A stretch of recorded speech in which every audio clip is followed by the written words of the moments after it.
എന്റെ പ്രാണനെയും എന്റെ ആത്മാവിനെയും അവിടുത്തെ കരങ്ങളിലേക്ക് സമർപ്പിക്കുന്നു. ദൈവത്തിന്റെ പരിശുദ്ധാത്മാവേ, എന്റെ മനസ്സിനെ, എന്റെ വികാരങ്ങളെ, എന്റെ ഇച്ഛകളെ പരിശുദ്ധാത്മാവേ ഞാൻ അങ്ങയ്ക്ക് വിധേയപ്പെടുത്തുന്നു. പരിശുദ്ധാത്മാവേ, അവിടുന്ന് എന്നെ നിയന്ത്രിക്കണമേ. എന്റെ ചിന്തകളെ നിയന്ത്രിക്കണമേ. എന്റെ വികാരങ്ങളെ നിയന്ത്രിക്കണമേ. എന്റെ മനസ്സിനെ നിയന്ത്രിക്കണമേ.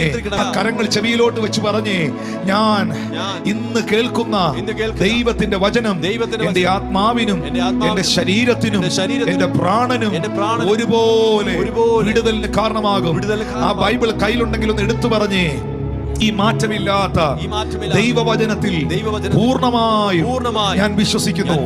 എന്താണോ ഈ വചനത്തിലൂടെ പരിശുദ്ധാത്മാവ് എന്നോട് അറിയിക്കുന്നത്, ഞാൻ അതായിരിക്കും, ഞാൻ അങ്ങനെയായിരിക്കും.